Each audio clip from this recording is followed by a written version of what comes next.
Hi there. Let's talk time. Time.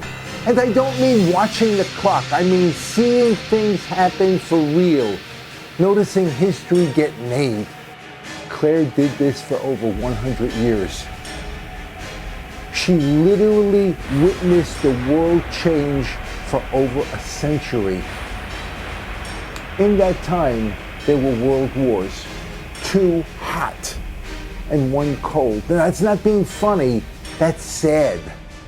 There were also smaller conflicts, too many to count. The good news is we've avoided the big one. The big one. Humanity has feared nuclear weapons for the last 75 years.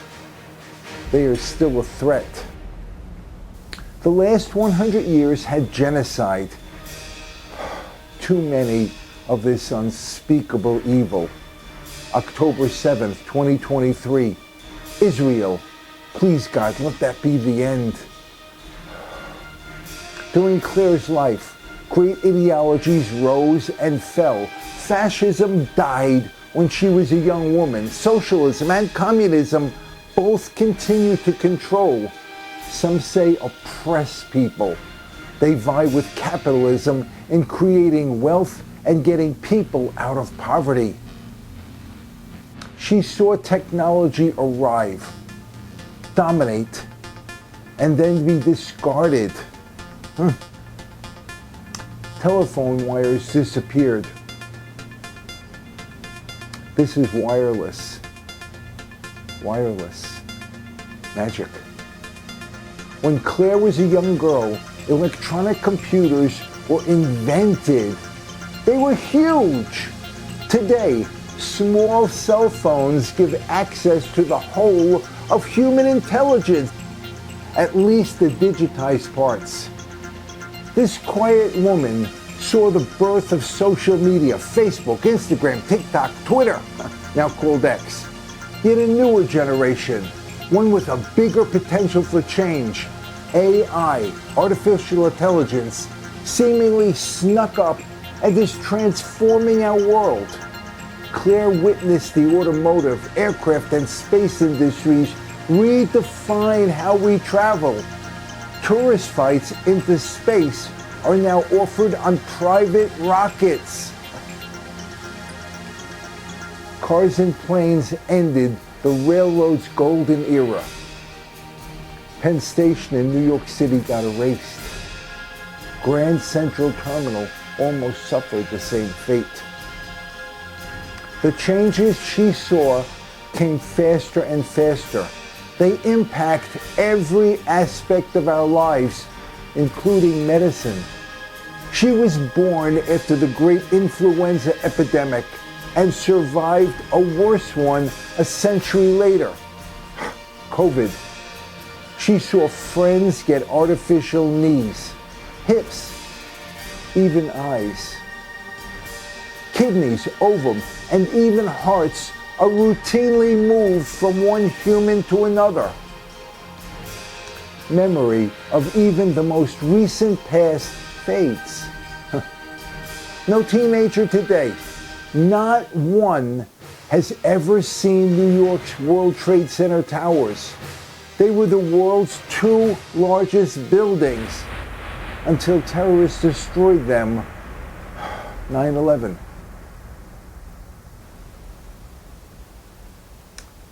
The former Miss Spada was born in 1920. When she was 3 years old, anti-Catholic Italian bigotry found her family, so they moved. Her parents loaded Claire and her brothers into a car, no child seats, and they went for a drive. They passed a large white house in the small village of Whippany with a for sale sign in front. They stopped. Mama liked the house and thought number 341 Mount Pleasant Avenue was perfect for their growing family. Claire grew up in that happy home with 6 brothers and sisters. And she didn't just grow up there. She lived in it for almost a century. Yeah, you heard me right. It was her home for almost 100 years. It protected her during the Great Depression. all those wars and the Cuban Missile Crisis that almost started a hot World War III. It's hard to believe that children were taught to hide under their desks to protect themselves from atomic bombs going off outside. Really? Her home protected her from terrorism. 2,977 innocent people died on 9/11, including neighbors of hers. They were all murdered. Now that sparked wars in Iraq and Afghanistan. There were lots of terrible things that happened in her century, but, and there's always a but, there were also more things of wonder, some of which were invented near her house. A huge Bell Laboratories was on the hill across the river in her backyard. Claire was only 6 years old when it transmitted the world's first television broadcast. Can you imagine there was a time when TV did not exist? In that same year, Steamboat Willie hit the big screen. Most people today know him as Mickey Mouse. During Claire's 30s, tests of the sound barrier breaking X1 and the much faster X-15's engines took place not too far from her house. That test 10, platform is 9, now honored 8, as the gateway 7, to space. 6, 5, we have the ready to start, 2, 1, 0, booster ignition, and liftoff of Shuttle Endeavour with NASA's final space station crew. Before she turned 40, Sputnik flew over her head to start the space race. America responded by putting men on the moon. 38-year-old American standing on the surface of the moon on this July 20th, 1969. It's one small step for man, one giant leap for mankind. Claire heard rock and roll born, and babies too. The baby boom. She heard Princess Diana and Jackie Kennedy, popes and presidents, sinners and saints. She heard her husband's loving voice for the first time. Claire was born in a world where Amazon meant a river, where cells make up your body, phones hung on walls, and where apples were fruit. Some of the changes she endured were painful. Her parents died, siblings moved away, and her beloved husband passed. Eventually, the passage of time made it impossible for her to live alone. She chose to leave her treasured nest, knowing she would desperately miss it. Her home was built in 1796, so it's on the state and national registers of historic homes. It's also exactly next door to the Whippany burying yard. It has Northwest New Jersey's Plymouth Rock, the 1718 tombstone of John Richards, the first grave we know of. The region's first school and church were also on the burying yard's property. Interestingly, it's not a cemetery because that word had not yet entered the English language. That makes it kind of old, doesn't it? Few knew this quiet woman, especially those who drove past her house daily as they went down Route 10. Well, they may remember her now. You see, this great lady decided to give away her home. You heard that right.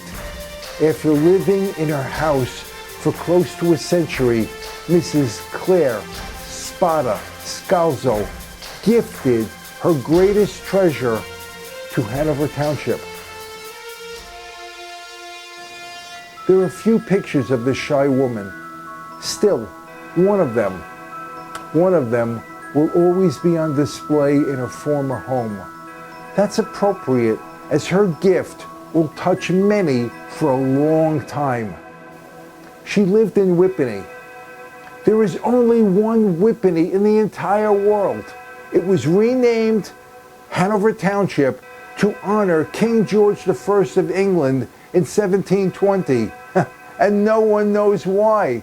To this day, we don't know why. Whippany's men and women helped build America. They farmed, mined, invented, and transformed ore into implements on the nearby 1715 Iron Forge. They fought in all of America's wars. A paper mill opened down the street from Claire's house in 1792. It grew into the world's largest paper mill complex. Almost 200 years of history ended when it closed in 1980. The area around her home is now branded. It's called Whippany Historic. Why? Her home-turned-museum will be one of its historic jewels named the Tuttle-Spada Museum. It will honor her parents, teach of rich history, and inspire the next generations. Thank you, Claire. By the way, she was born Flavia Claire Spada. But, and here's another but, she always liked her middle name better. Another by the way, the house was on Mount Pleasant Avenue until 1936. It's not there anymore. And no, they didn't move it, no. New Jersey built 4-lane Route 10 directly in front of Claire's house. Another by the way, the great fictional saga, The Lord of the Rings, starts with Bilbo giving his home to Frodo. The gift of Claire's home, though, is not fiction, it's real. Wonderfully, Claire's baby brother helped her with the paperwork. Jules was only 91 years old then, a child.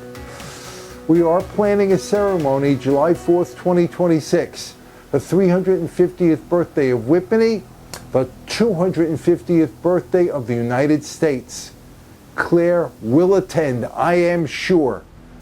In spirit, though. Devoutly Catholic Claire, a member of the nearby Our Lady of Mercy Church, passed March 23, 2023. She is now enjoying the reward of a life well spent, an eternity in the presence of God Himself. God bless you. I am fortunate to know multiple people pushing the century mark. There's Chet, Ethel, Tony, Harry, Don, Bob, Nick, and others. Though some of them are really still youngsters. They're only in their mid-90s. God bless all of them. Alas, by the way, 98-year-old Chet just went back to Normandy's beaches for the 80th commemoration of that bloody day. He helped retake Europe from the Nazis. His courage in action earned him honors and scars. May God bless all who strove to make the world better. And may we all of us, strive to do so ourselves. God bless you, Claire. God bless America. And God bless all who work to make the world better. Thank you.